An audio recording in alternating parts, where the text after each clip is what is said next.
My wife's going to think this is crazy when I tell her what happened. So my clock is showing 12:04. My name is Josh Clearman. I am the Dean at Bates Technical College, and I'm also on the board of the World Affairs Council of Tacoma. And I am so pleased today to bring together a great opportunity for us.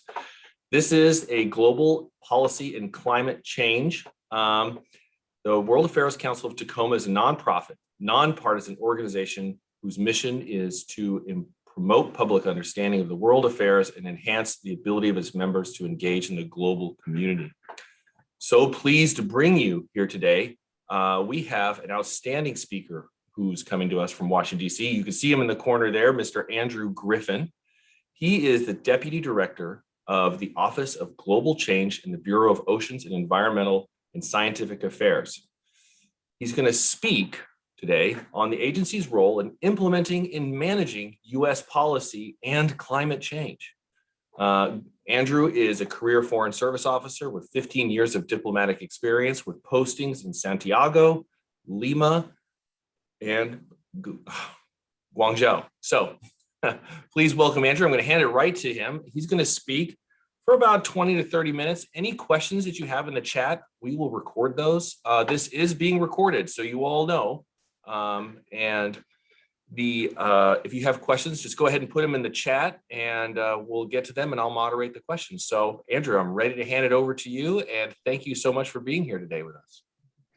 All right, great. Well, thank you, Josh. Thank you, Miriam.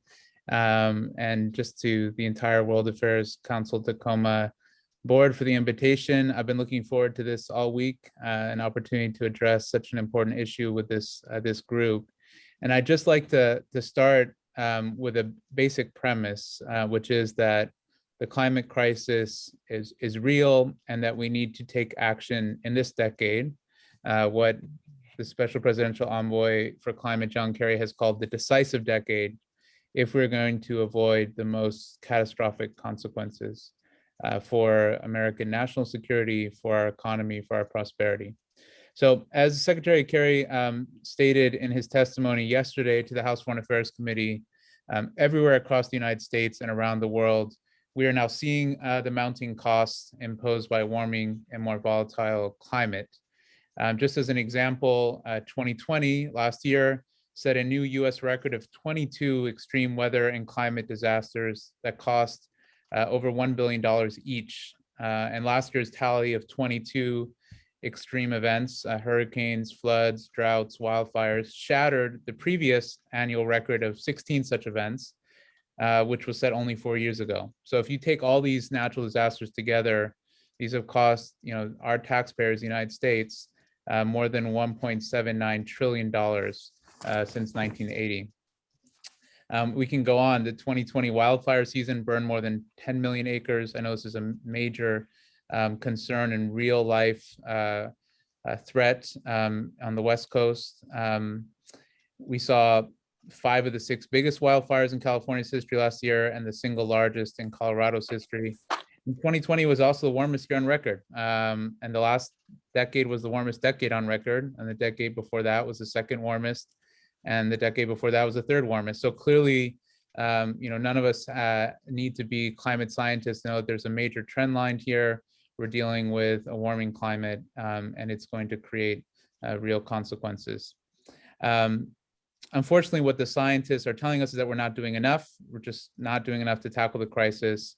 What the best science says now, the scientific consensus, is that we will need to limit global warming, the Earth's warming, to no more than 1.5 degrees Celsius if we want to avoid a more dangerous and uncertain future. But at the current rate, even if everyone in the world, so the United States and all other countries, national governments, multilateral institutions, subnational governments, even if everyone hits their existing goals on climate, and even if we do so on time, we're still not going to meet that goal of limiting global warming to 1.5 degrees. So what that means and what our focus here on the State Department is and our diplomatic mission is to encourage everyone, all of us, to raise ambition. That means governments, again, it means multilateral institutions, it means the private sector. It means individuals. We all must do more. We have to set more ambitious goals, and we have to do so urgently. Again, this is the decade that we believe is the last opportunity we have to put the world on a more sustainable climate trajectory. So President Biden has taken this as one of his top 4 crises that he wants to address during his first term in office. That's why, the day after he was sworn in, the day he was sworn in, he rejoined the Paris Agreement. He also signed a series of executive orders that have directed the United States government, directed the State Department and other agencies to take bold action at home and abroad to tackle the climate crisis. Now, the United States has only around 4% of the world's population, but we contribute nearly 15% of global emissions. That makes us the world's second biggest emitter of greenhouse gases. If we do our part at home, that means that we can make a significant contribution to addressing the crisis. But we know that that won't be enough, because even if the United States gets to net zero emissions tomorrow, and our goal is to get there by 2050, but even if we get there tomorrow, we're going to lose the fight because we can't address the more than 85% of emissions that are coming from the rest of the world. So if we want to be successful, we're going to need to work in partnership with countries around the world. And that's exactly why last month we convened the world's major economies at the Leaders Summit on Climate. It was the largest virtual event at the head of state level that was ever convened. We had 40 heads of state and a number of ministers from other countries. And then on the margins of that summit, we actually convened listening sessions with 63 other countries to make sure we were hearing as many voices as possible and perspectives from these countries on how to deal with the crisis and about the challenges they're facing. So at the summit, we heard from vulnerable countries like Jamaica, Antigua and Barbuda, which are already being forced to adopt climate change adaptation measures due to extreme weather events. At the summit, we also announced a new international climate finance plan, which doubles our overall pledge for international finance from previous years and triples the amount of resources that the United States is going to dedicate to adaptation, which basically means how we're going to help the most vulnerable countries adapt to climate change.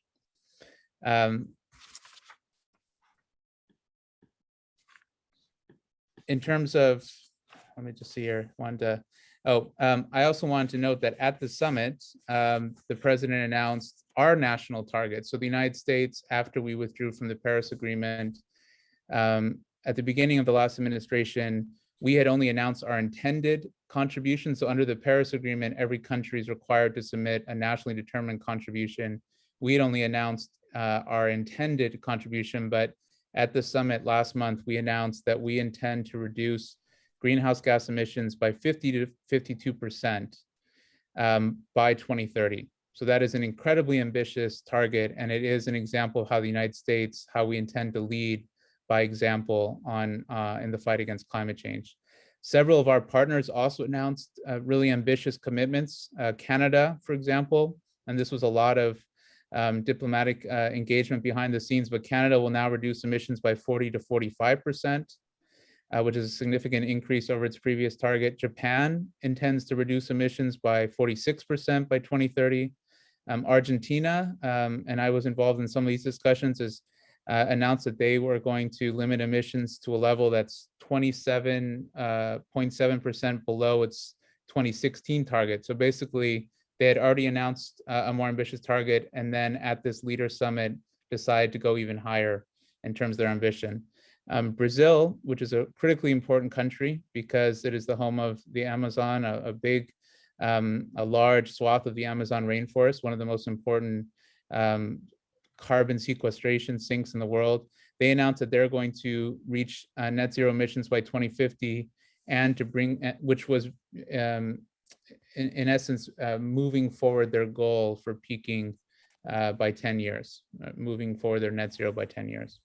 The Chinese government also committed to implement what's called the Kigali Amendment to the Montreal Protocol. And that's that amendment is focused on phasing down hydrofluorocarbons, HFCs they're called, which are commonly associated with refrigerants and other things that are in our appliances. they are going to phase those down. The United States is also committed to phase down hydrofluorocarbons. These substances, these pollutants, have a really powerful accelerant effect on global warming. That's why it's so important that we take action to address the hydrofluorocarbons. The Chinese also announced that they're going to strictly control domestic coal consumption, and they're going to look at ways to green their investments in other countries through the Belt and Road Initiative and other investments. So that's really important as well. So just take a step back for a moment. Where are we now? What have we accomplished? If we look at the Leaders Summit and all of the commitments there, we now have more than half of the global economy, so 55% of the world's gross domestic product, has now committed to climate technology leadership and a pace of reducing emissions that will keep this goal of limiting warming to 1.5 degrees alive. So that's great. But it also means that 45% of the world's economy is not on track to reduce emissions to keep that goal of limiting warming to 1.5 degrees Celsius alive.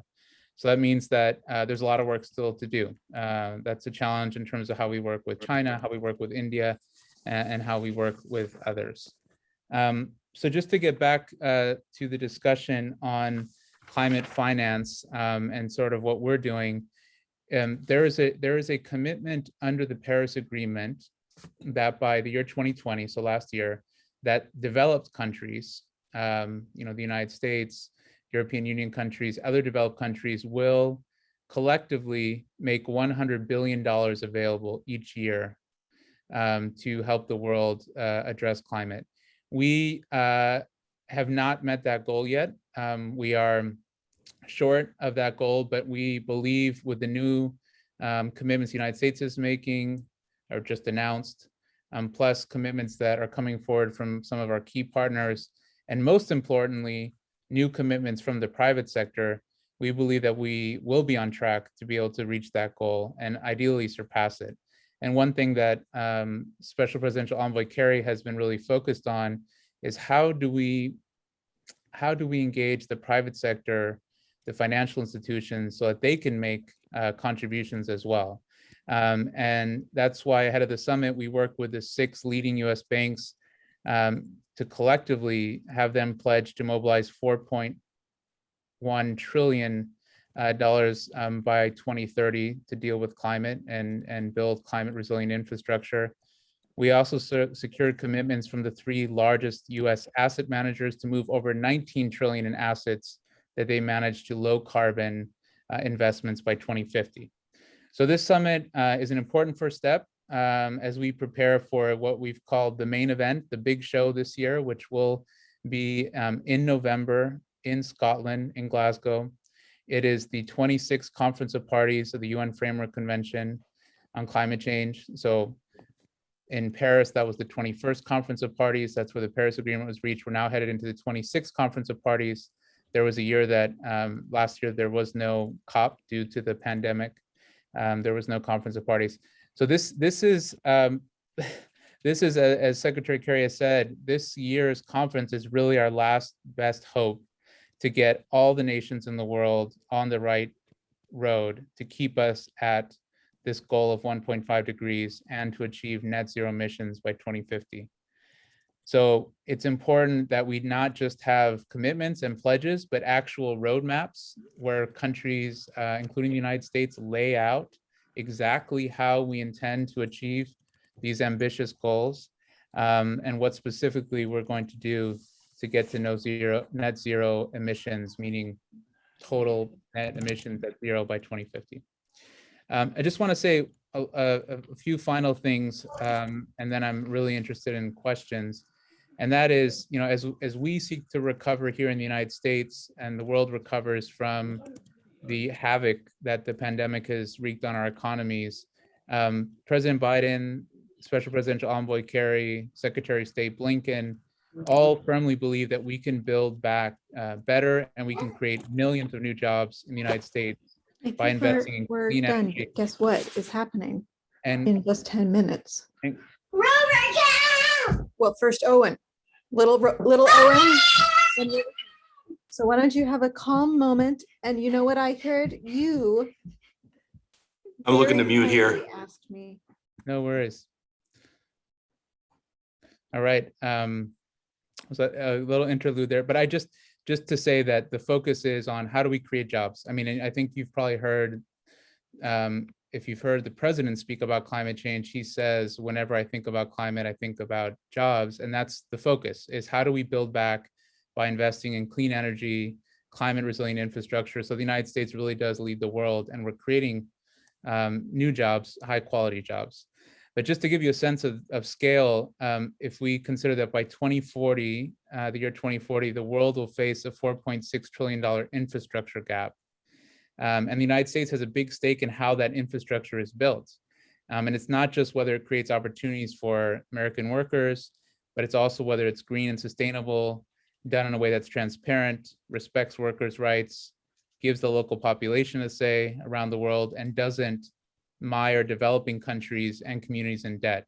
And so this is a really important global challenge, and the United States intends to lead the response, lead the effort to develop creative and innovative solutions. If we consider the massive investments that countries are making in clean energy right now, renewable energy, renewables are now the cheapest source of bulk electricity in 2/3 of the world's countries. And the global renewable energy market is projected to reach 2.15 trillion by 2025. So that's 35 times the size of the current market. So just in 4 years, we're going to be reaching a renewable energy market that's 25 times the size it is today. And already solar and wind technicians are among the fastest growing jobs in America. So it's difficult to imagine the United States being able to win, any kind of long-term strategic competition with China if we can't lead the renewable energy revolution. Right now, we're falling behind. I think that's fair to say. China is the largest producer, exporter of solar panels, wind turbines, batteries, and electric vehicles. And it holds nearly 1/3 of the world's renewable energy patents. So if we don't catch up, the United States will miss the chance to shape the world's climate future in a way that really does reflect our interests and values, and we'll lose out on jobs for the American people. So that's why we're focused on how we deploy our investments to demonstrate the benefits of investing in a low carbon future, and focusing on this new economy and the opportunities that are there. And the very last thing I'll say is that we know that in addition to national targets, the work at the subnational level is really important. We need that engagement and partnership. So, there are lots of leaders across the United States. I was looking a little bit earlier today at some of the work in Tacoma, with some of the work on climate resilience, especially in, I think, one of the coastal areas, one of the beaches, I believe Owen Beach, in order to prepare for the impact of climate and make sure that there are resilience measures in place. And so this is something that will take place, especially when we're talking about how we adapt to a changing climate. It's going to be important how we work together at the local level. So that's where I want to close. I guess maybe if I could leave with a thought, and I'll get to the questions. The question is, is your organization, your industry, your government, if you're with local government, leading in efforts to tackle the climate crisis? And if not, how can we work together to make this net zero commitment, this goal, a reality, and make it part of our near-term targets and the way we engage in our work? So that's where we are. This is going to be an all of society effort, and it's going to require innovation and leadership and partnership with everyone. So let me stop there and turn it back over to you, Josh, for questions and answers. Well, thank you, Andrew, for that. I think that was fantastic. I'm going to switch it to a view where everybody can see you in the gallery setting, hopefully, if I did that right. Okay, I would like to, I'm going to take the questions as they come in order. First question is from Brian. He asks, is there some kind of verification process for emissions reductions? Yeah, so that's a great question, Brian, and it is a really important part of the negotiations element of our work. So the Paris Agreement creates a system for monitoring, reporting, and verification. And there are new technologies that are also being developed to be able to verify emissions reduction, including using technologies that can trace actual emissions of CO2. So these are geospatial and other remote sensing technologies. So there's a lot in the way of technology development, but the way that we're going to achieve it within the framework of the Paris Agreement is that we do require countries to report against their targets. So for example, if Argentina said that they're going to reduce emissions to a level 27.7% below 2016, they need to come forward with it's called a biennial update report, where they lay out exactly what they've done and they demonstrate that they've achieved that goal. And they describe the policies and measures that allowed them to achieve that goal. And then countries open themselves up for that information to be verified. And that's why it's critically important that there be transparency in all of this, that we open essentially our records and this information up to be scrutinized by scientists, by other countries. And the idea is that when you have that kind of, sunshine on this, that it will create a positive effect, and everyone will want to be transparent and deliver on their goals. Thank you, Andrew. Great answer. Sure. Okay, I'm going to go to the next question, but before we do that, I'm going to give the host has an opportunity, host privilege, and that is, I have a question that's been weighing on our minds, and that is, the Secretary is weighing sanctions on China over solar forced labor panels. The Biden administration is considering sanctions over China's alleged use of forced labor in manufacturing of solar panels. Can you comment on that? I unfortunately can't comment on that. State Department kind of longstanding is we can't comment on sanctions that are either proposed, under development, or implemented. So I won't be able to make any comment on that, unfortunately. But I'm happy to talk about other China-related issues. Okay, well, we'll go to the next question, which is, what is the U.S. plan for poorer countries that have less capacity for technological changes to reduce emissions and more need for economic growth? Are there funds to help them? Are there more lenient expectations? I think you kind of answered this a little bit, for their emissions reductions. Yeah, that's a great question. Thanks, John. And so the answer to both questions is yes, there are funds to help countries that are dealing with climate change, with real impacts of climate change right now. And there are more lenient expectations. I think that, the way that these things intersect is that demand from the most vulnerable countries in the world, that the countries that are contributing the most to emissions get our act together and move quickly, because if not, the countries in which they live, especially if you're talking about low-lying island states, are going to be uninhabitable. They're going to have to leave, or it's going to create severe climate stress on agriculture that's going to force migration of workers. That is such an important dynamic that is pushing the developing world to take action. So that's the intersection point. But in terms of funds for adaptation, as I mentioned at the top, we've tripled the amount of funds the United States is going to provide for adaptation. There are funds like the Adaptation Fund. If you're interested in learning more, you can also read about the Green Climate Fund, where the United States has already pledged $1 billion, and we're now going to be making new pledges in this upcoming fiscal year. The Green Climate Fund has roughly a 50-50 split between projects for mitigation and projects for adaptation. So that's one of the mechanisms through which developing countries and vulnerable countries can submit a project and get funding support. And that's on top of our direct bilateral supports. The United States has embassies and missions of the U.S. Agency for International Development in many countries in the world. I spent time in a few of our embassies, and that's where we're directly trying to be responsive to what the host country needs are when it comes to adaptation and resilience. Well, that comment really lies really well into the next question, which, what if you have a country, as board member Ralph Ibarra, he went to and attended a session from the governor of the Ban Dinh province in Vietnam, and there was not any reference to environmental stewardship or steps being taken. Is the State Department contemplating a specific endeavor for Vietnam or other emerging countries to integrate plans, even if they don't specifically state that they plan to? So that's a very timely question, Ralph. Just yesterday, we started working on a Vietnam strategy paper. So Vietnam is a really interesting country for a number of reasons. From our perspective, one of the areas that has been the most promising in working with Vietnam has been on renewables, actually on renewable energy.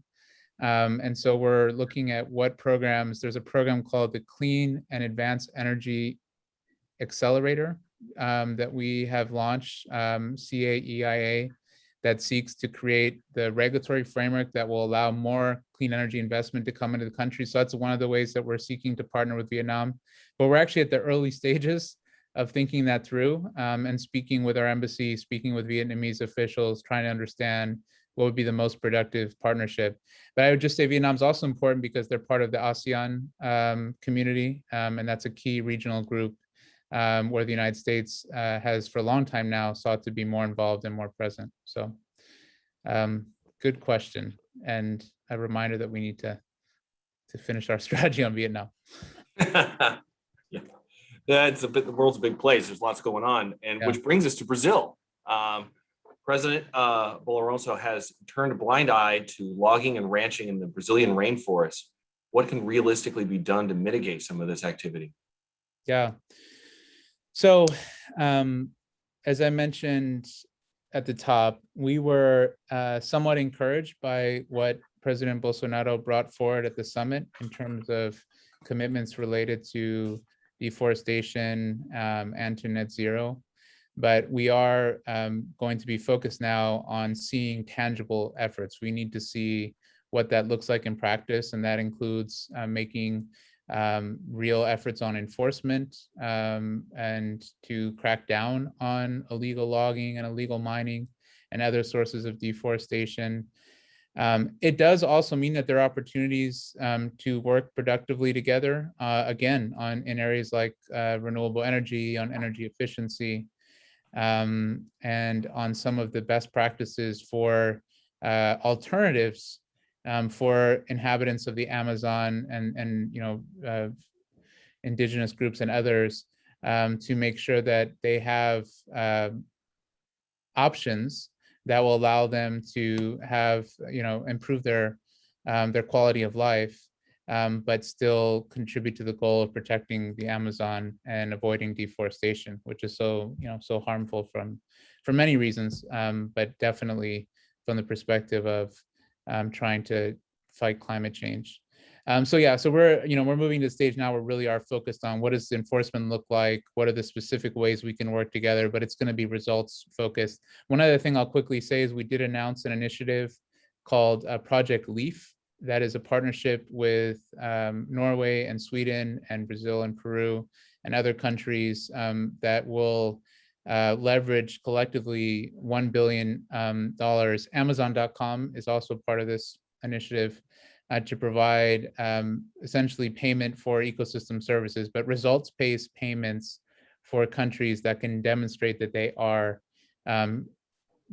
reducing deforestation, that they are protecting the forest.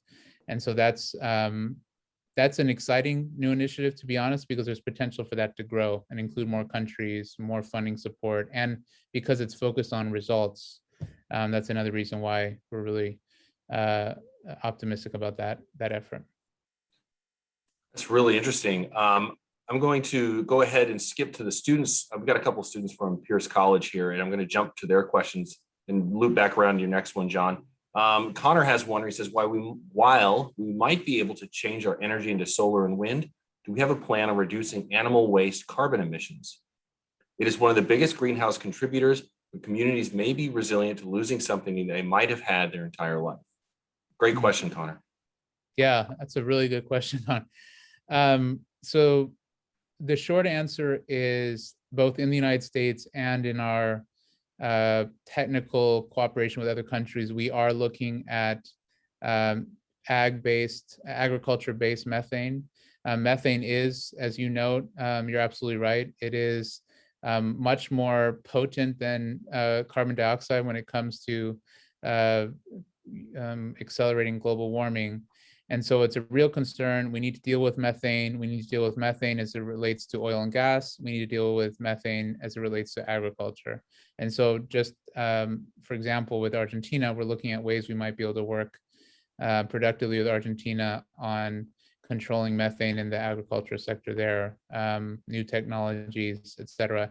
So I think that what your question opens up is an interesting one. I mean, I think you're suggesting maybe, or maybe this is just the way I'm reading it, that there's a piece of this that has to do with shifting behaviors, maybe in terms of consumption and production for beef, but there's also a piece of this that is kind of a challenge, right, to come up with the new technologies that are going to allow us to continue to have, livestock be an important industry and an important source of food and protein, but also be able to mitigate the contribution to climate change. So, great question. Skip to one more student question here before going back to John, and that's Savannah. She asks, the main way to reduce carbon emissions from animals is to use bugs as our primary food source as well. Is that an actual helpful solution to that problem, even though it sounds disgusting? It does sound a little bit disgusting, but I guess there are cultures, so I should be sensitive. There are places in the world where bugs are a source of protein, but I guess, I don't know, I think it's an interesting question. I think there are other sources of protein that could over time increase their share as a portion of our diet vis-a-vis beef, red meat. But I don't know. Yeah, I think that's going to be dependent on the culture and sort of long ingrained habits, I guess, dietary customs, and there will continue to be, in terms of innovation in the food sector, there are, as you've probably seen, I think, new technologies that allow for meat replacements, right, like the Impossible brand and some of these others that could become over time, again, increase their share of our sort of diet over time. So it's a good question, and methane and animal waste is a real issue. Yeah, I'm going to just poll the audience right quick. How many people, if you could just do a thumbs up, if you've had an Impossible burger or some sort of faux meat, has anybody had that at all? Just going to look around. Looks pretty common. Yeah, I myself, I did have the Impossible burger from Burger King and was pleasantly surprised. And prior to this, I also made a commitment to try a scorpion because apparently they're very tasty once they're fried. So that is on my list. So that's really an interesting topic. So I'm going to go down to questions people have not had a question yet. And we have one from Miriam, which is, does the US have a specific climate change roadmap for each state? I believe the answer to that is no, but that we probably should have a roadmap for each state. I think that a lot of that is delegated authority, so that state governments, and in some cases city governments, come up with their own climate action plans or roadmaps. Los Angeles, for example, has a very ambitious goal by 2035 for reducing emissions. But now that we have a national target, so we haven't had one that's formal under the Paris Agreement, but now that we have this target of reducing by 50 to 52%, the only way we get there is if we add up, the cumulative contributions of states. So I think it makes a lot of sense to think about what the actual roadmap looks like and what each state contributes, whether it be in energy or land use, or agriculture, et cetera. So good idea. Interesting. We've got a question here from Tanny, which is, while there may be policies or propositions to reduce carbon emissions or promote healthier conditions, will there be consequences to help enforce these? And should there be? Yeah, so that's a good question. So part of that, if we just if we go back and rewind to pre-2015, so before the Paris Agreement, the prior sort of regime for international climate negotiations was more focused on a top-down emissions control regime. So the idea was that you could actually require binding emissions reductions for certain countries. Part of during the process of negotiating the Paris Agreement, and this was in part led by the United States due to the way our government is structured and the difficulty in imposing that kind of a strict target, just because of the way our economic system works and the freedom to set up new types of businesses. We developed this framework that is much more bottom up, which is the Paris Agreement framework, which, as I mentioned before, focuses by just nations encouraging each other to be ever more ambitious in their efforts, by showing what can be done, then agreeing to do more, showing that can be done. And then, one nation sees that another nation is going bigger using technology. They don't want to be left behind. They go bigger. So it's been much more of a bottom up approach. Having said that, in terms of your question about consequences, there are discussions out there about different types of border taxes, or you may have heard of the carbon border adjustment, ways to actually impose a cost on products that come from countries that are not addressing climate change, that are not making efforts to reduce carbon. And the way you do it is by making the products that are being produced in a carbon intensive way more expensive. And so that's one way of imposing a cost that's being discussed by some governments. And it's been mentioned in discussions within the United States as well. Interesting. Thank you. Good question. Yeah, that is a good one. And that brings me to the next question. It's another one from John, and that is, in what ways is the U.S. approach in agreement with what other countries would like to do? And is there an important ways which we can have a different preferred approach? So just to make sure I understand the second part of the question, is that asking if it would be better, if there are better approaches to our approach out there that we should look at, or? I'm going to let John jump in. Well, I was just kind of wondering, as we work on other countries with, are there ways where kind of everyone's on the same page? This is how we should proceed, or are there some issues where America has a different preferred approach? Like maybe, to go back to Tanny's question earlier, is there a difference, for instance, on whether or not there should be maybe more concrete penalties for not meeting targets or something like that? Yeah, so it's a great question. I have two answers. One is we spend a lot of our time trying to align our diplomatic engagement and our diplomatic strategy with other countries. So Secretary Kerry, Special Envoy Kerry, is in Europe right now. He left yesterday. He's in Rome. He'll be in London. He'll be in Berlin. And the focus of those meetings is how are we going to align with our key partners, in this case in Europe, to make sure that we have unified messaging about expectations. So Europe has also announced very ambitious targets. How do we make sure that we have unified messaging with other major economies in the world about what needs to happen? The United Kingdom is the host for COP26, so it's very important that we work closely with the UK. But it's not just with European countries. We talk to partners in Latin America. We talk a lot with Colombia, for example, which has been a leader, and Chile and others about how to align approaches. To the part of the question about, are there other countries out there that are suggesting different ways to accomplish the same goal, meaning not just having this sort of broad call to raise ambition? The one thing that comes to mind is that there is a group of countries, vulnerable countries, developing countries, that is very focused on having formal recognition of the impacts of climate change through what they call loss and damage, that would require developed countries to acknowledge the damage that's caused by climate change and make compensation for that. So that when it comes to adaptation, that is a proposal that's out there.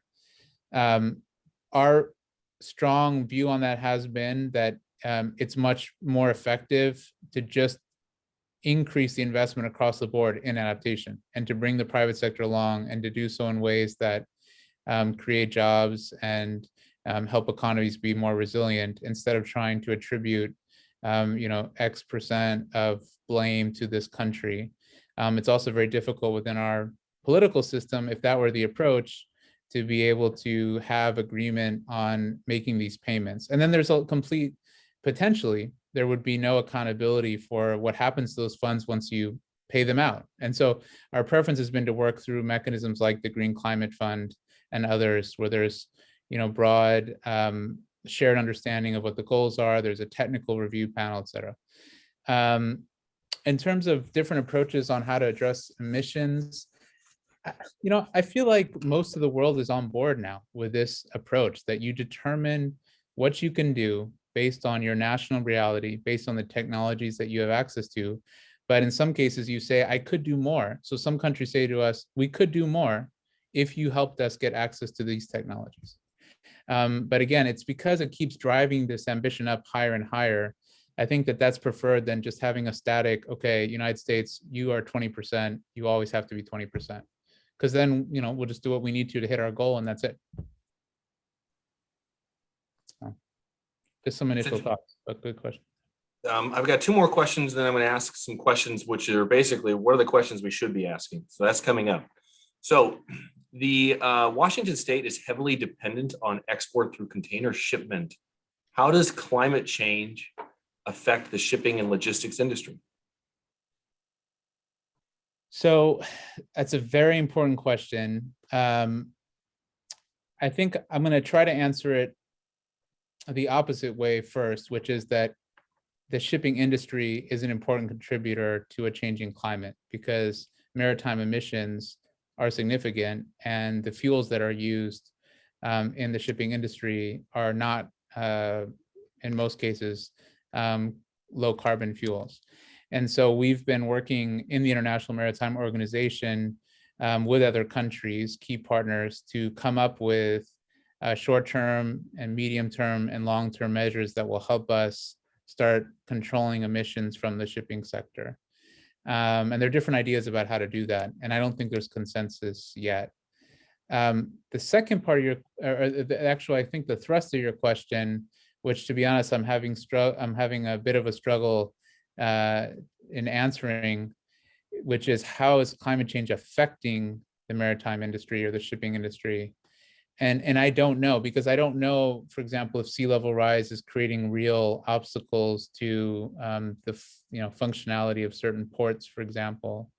I think, going back to some of the discussion earlier about potential consequences or punitive measures for countries that don't, or industries or companies that don't get their emissions under control, or don't make an effort to transition to low carbon, I think that could have an impact, because then you're talking about the shipping industry being affected by that, by those carbon border adjustment mechanisms and taxes, if you will, that would be imposed on certain goods. So that would be a real impact.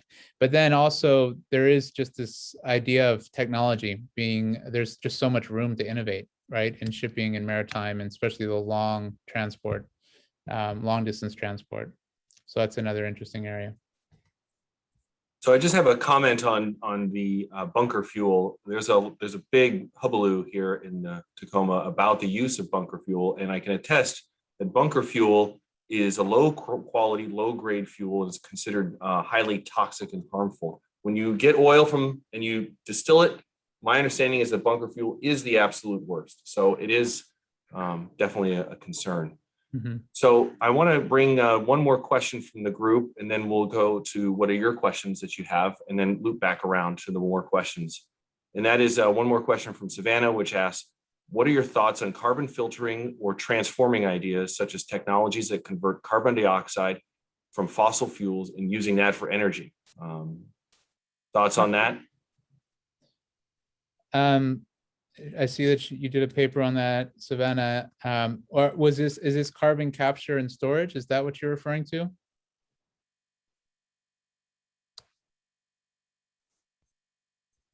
Yes, no? I've asked her. Sorry. It was there's several devices that take carbon dioxide and like that puts into a solution that transfers it into like electricity in a way. It's called the hybrid NaCO2 system. Huh. I am not familiar with that, but that sounds fascinating. That sounds really interesting. We had a presentation just yesterday by our lead on technology, and he mentioned that there are about 45 technologies that are considered breakthrough. If we're actually able to perfect the technologies, we only have about 7 of them. So this may be on the list of those technologies where there's just a lot more that needs to be done. And so, you know, there are a lot of folks out there who think that one of the best things the United States could do is to invest more in research and development of these breakthrough technologies, because if we can develop them here, bring down the cost curve, then they could be more easily deployed around the world. I'm not familiar with that. I don't know if you could share a link or have more information. I'd love to learn more about it, but I'm not familiar with that specific technology. I am more familiar with carbon capture and storage, and that is, you know, one of the technologies that has to be a part of the solution, of course. And there are some pilot projects that are out there and other things that are ongoing. So I have one more question before we switch to the next one. It's from Brian or Leslie Gillespie. And that is, Britain has cut coal use by importing wood pellets from the US. Can you give any other examples of changes in procedures that can claim credit for, but only slightly cleaner? That's a great question. Yeah, that's a really good question.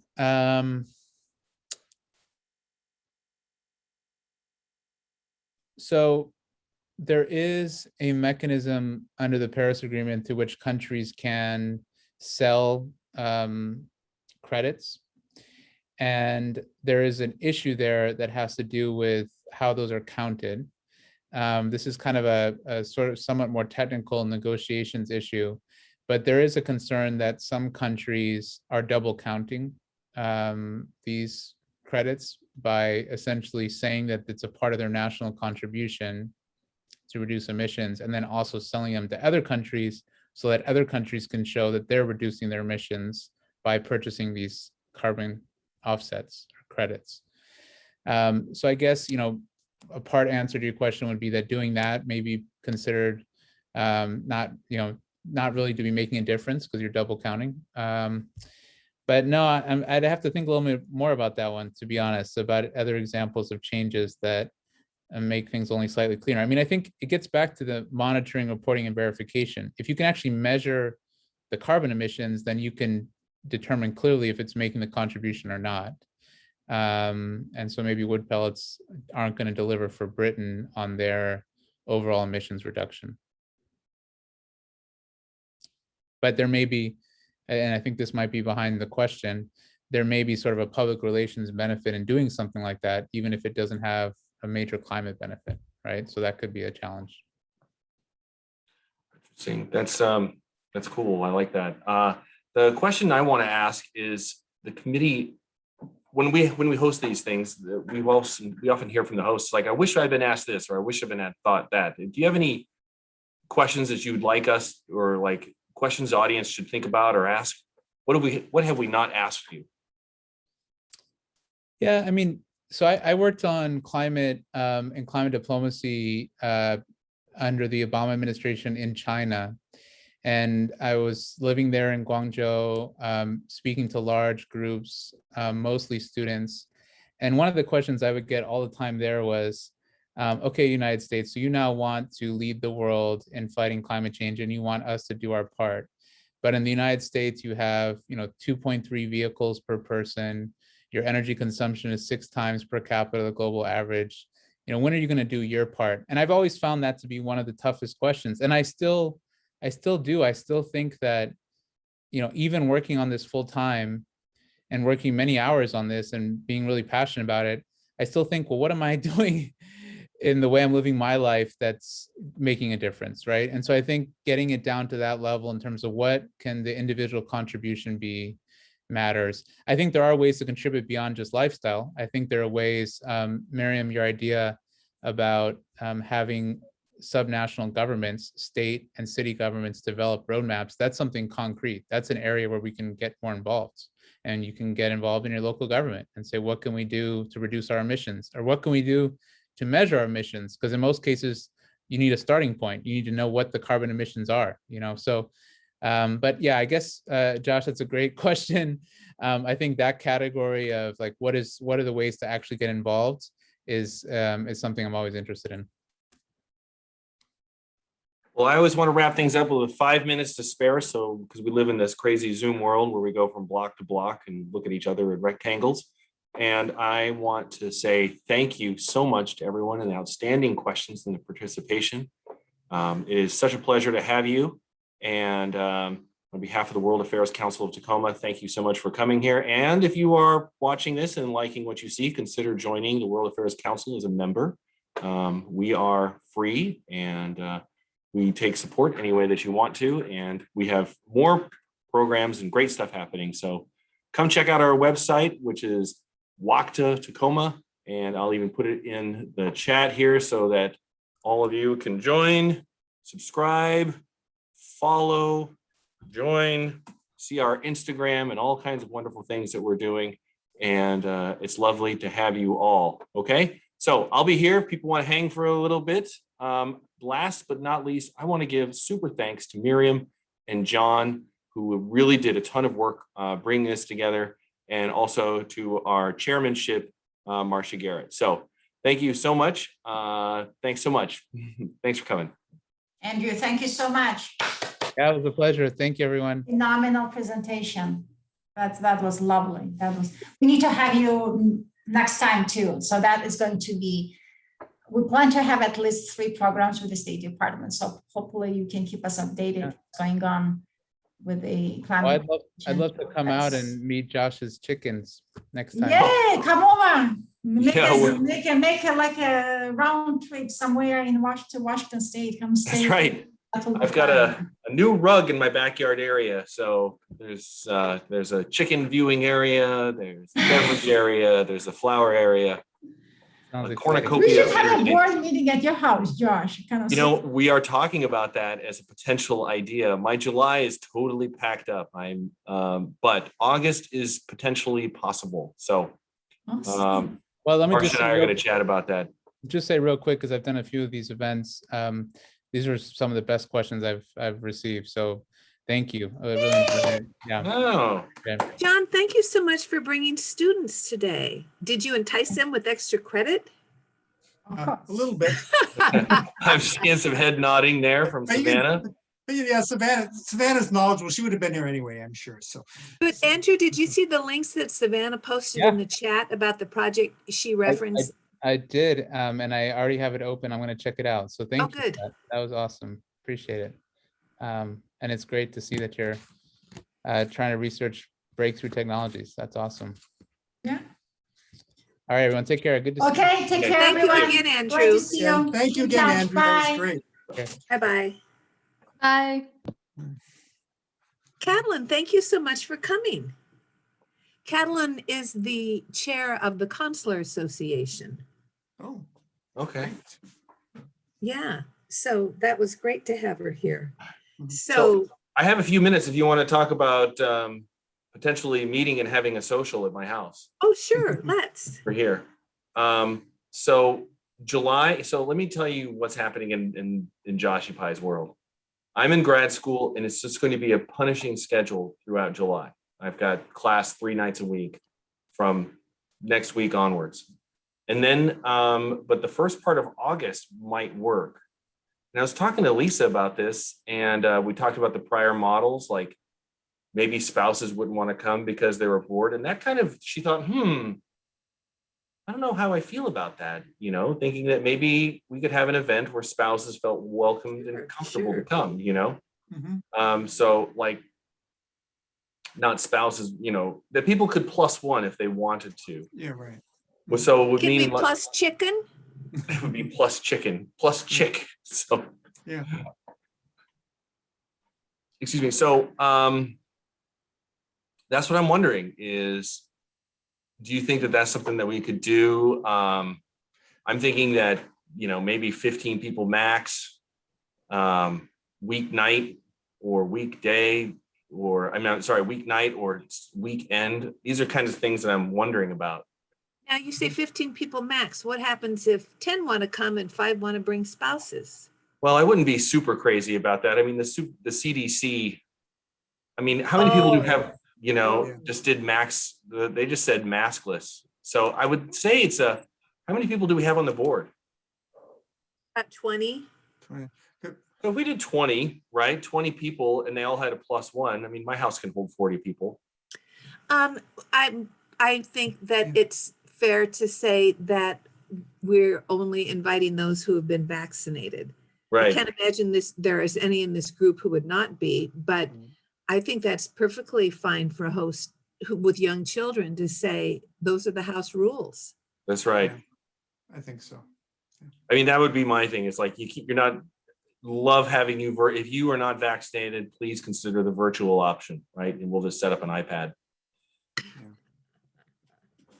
That sounds good. No official business will occur. There'll be food and drink. Yes, there will be. As a matter of fact, I have booze left over from some former events. I Oh, hope it's yes? still good. I've got like maybe a case of beer that's a couple years old. It's from the last car. That would have been Okay. 2019. I've got some Yeah. wine that's old. I think it's still good. White wine doesn't age like red wine, but I'm happy to give you leftover alcohol. Yeah, and that's one thing. It's like I don't want to bust. I mean, I'm in grad school with a couple of kids, and my wife doesn't work, so I just wanted to have kind of a low key, sort of like, maybe burgers or hot dogs or just. When we've done it in the past, people were encouraged to bring an appetizer, and Okay. everybody brought an appetizer, and I think brought beverages for the good of the order. So I could certainly help with beverages, and folks could help with appetite. Miriam loves to cook. She's a fabulous cook. Oh, yeah. Okay. But you could ask, some of us could bring extra to help with supplies, but I don't think it's rude to say. Okay. So would you want to be on a weeknight or a weekend?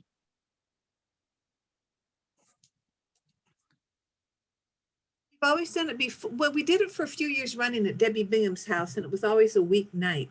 Oh. Folks could go after work, but I'm agnostic. Gee, Paul, what's better for you? That was a joke.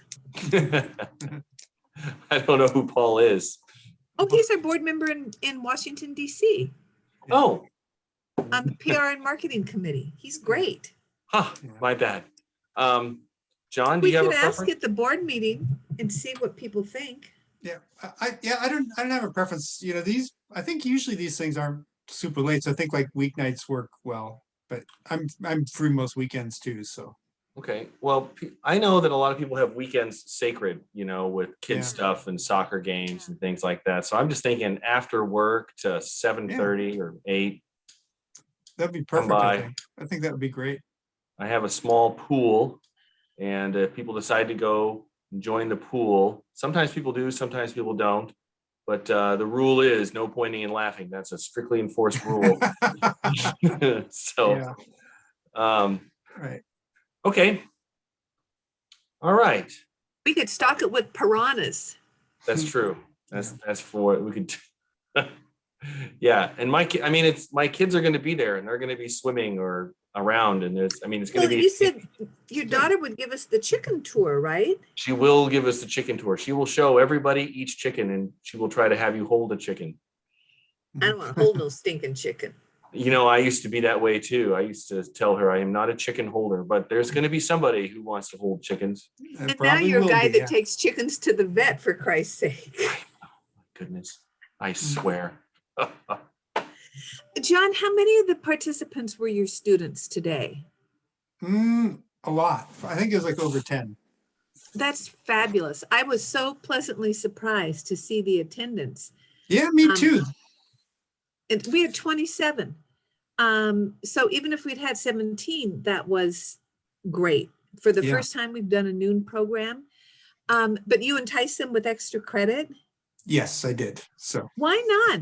Andreas Oh, yeah. used to do that with travel talks, and I love having kids there, and they ask interesting questions. and it's relevant to what they're learning. So, I think it's good. I mean, I think they all learned a lot, and I was glad that they were able to be there for it. And by the way, Well- while we're on top, I think Josh, you did a great job, like keeping things moving along, and kind of, it was great, getting a Very good much tone. so. Very Thanks. nice job. And I loved your backdrop. Oh, yeah. Yeah. That was great. I had to thank you, Andrew, but I didn't have the space quite right. So Oh, no, no, I it think looks they came super. through. Yeah. It looks Yeah. super. And you did a really nice job of moving around in the questions and making sure students got questions. And that was nicely done. That well, was- thanks. I'm just thrilled. A brand new time slot. It sounds like he thought we had good questions. If this is our first event with the State Department, I'm glad that it went well. Yeah. Yeah, it would have been Come tough if on, it was a okay. dud. Yes. right. Yeah, I thought I wouldn't have been a bit surprised if we'd had 5 or 6 people. Because I think the last I heard we had 19 RSVPs. Usually you get half that. Mhm. So I Yeah. was thrilled. Good. Yeah. He was a nice fellow. Yeah, Nice. the next one is going to be June. Oh God, it's coming up too. John Koenig. The guy Yeah. from Bellingham. What's Yeah, he June talking 3rd. about? It's kind of a specialized topic. He's going to be talking about, because he was ambassador to Crete, and so he's going to be talking about U.S. engagement in the Mediterranean. So I think, so I think it should be like an interesting talk, but it's not necessarily something that has an obvious broad appeal. What I know about Crete, you could put on the head of a pin. Same with me. So I think like Boy. that's where Greece and Turkey are fighting over Crete all the time, right? Isn't that correct? I guess we'll find out on June 3rd. That Crete or is that But Cyprus? that's I Cyprus. can't That's remember. Cyprus. You're right. That's not Crete. That's Cyprus. You're right. Yeah. So Yeah. you see, so the one thing I knew was was actually wrong. So yeah. But, We'll have to figure out, this will be a challenge of the PR and marketing committee to figure yeah. out what that Crete community is and how do we reach them? Uh-huh. So maybe we could. I think he's sort of a guy who's had a lot of direct diplomatic experience. So I think there'll be people I think who'll be interested to hear him, even if they aren't like looking for. I'm really wanting to hear a lecture about Crete this week or something. So I wonder if he could broaden it more to the Mediterranean, or did he really want well, to he did actually. He did brought it more to the Mediterranean. So it's more like about U.S. engagement in the Mediterranean. I think that would be more Yeah. compelling as a marketing device. Yeah. The Mediterranean brings in a lot more stuff than Crete. Right. Yeah. I Yeah. agree. Or is it Cyprus? Which one is the one they're fighting over? They are fighting over Cyprus, and he was all right, ambassador okay. to Crete, so that was different. So yeah. Well, thank you, John, you and Miriam for pulling this puppy off because I thought it was just great. Yeah, Miriam did most of the work on this one, so it was good. Well, Yeah, I'll I send thought she her a did a nice nice job note, too. but Yeah. thank you, Josh, for stepping up and doing this. Super, thank you. I'm happy to host. My longtime childhood goal was to be a talk show host. So I love this kind of stuff. So Well, if you want to make the switch, I think you do a great job. So thanks. I appreciate it. Good to see everyone. Yeah. And so we're having a World Affairs Council meeting next Board Tuesday. meeting next Thursday. Thursday 8 morning? bells. Okay, I will see you all then. Hot damn. okay. Hot damn. Thank Bye-bye. you. All right, goodbye. See you all later.